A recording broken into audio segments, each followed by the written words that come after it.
first and foremost, heavy machinery operators, Caterpillar is basically making your job become a remote job.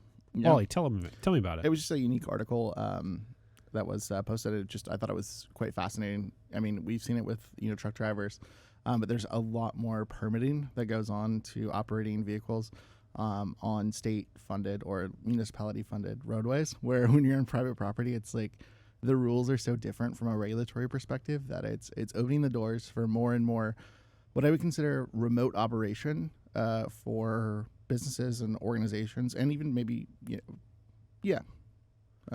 which I think, I mean, we've seen it with drones going over and spraying your fields. So basically you're saying this like Caterpillar has a lot less restrictions, right? So let's talk about this. What specifically is Caterpillar doing with some of these heavy machinery operators?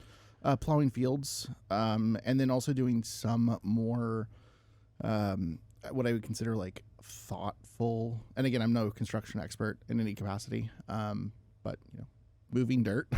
Right. And now these people are not physically located on site. Correct. Yeah. And so they are doing this how? Via the internet. Yeah, and like what hardware context? They got like 100%. VR goggles, I'd imagine. Yeah, but I'm not exactly sure on the uplink. I mean, satellite comms is there, but that's also quite expensive and depends on satellite networks. But it most likely is going to be done via what I would consider 5G. But I'm not 100% sure there. Man, that is super slick. So if there was this might just be a test case, right? But let's think about this. Let's hypothesize and go down the future a little bit. You're in like commercial office you're in or essentially something. like a call center, but where you're just sitting there in your own, like your racing sim. So let's think about this. So you're a heavy machinery operator. Instead of working for like an oil field or for a specific organization or subcontracting, you're basically operating out of an office. I can imagine you basically live in this booth, right? Or something. Maybe you got a VR headset on. Maybe it's just screens all around you.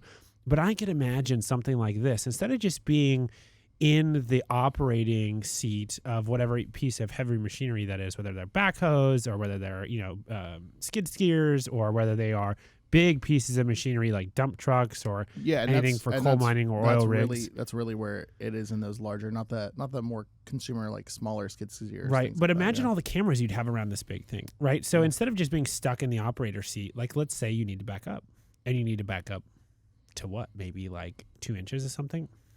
You probably have a camera that can create a rendering of exactly where you're at. You could probably get a view outside and then just press a button. Yeah. Or move it back. I mean, and in this case, they're using LiDAR for their precision measurements. But yeah. Amazing that, this is the future we're talking about, right? Where AI, we're seeing it augment jobs. And also, we're seeing it to where the productivity is going sky high. Is this happening now? Not at the level we're talking about, but we're basically, this article had said that they were, testing out something similar to this with VR headsets. And we're saying this is where this could be in the future, right? But it's happening. Absolutely. And it's happening not just in heavy machinery or construction, but it's also happening in software with ChatGPT and content development with ChatGPT. And, we saw it that Italy banned ChatGPT or generative AI, or I don't know the exact one. Don't cite me, internet, please correct me.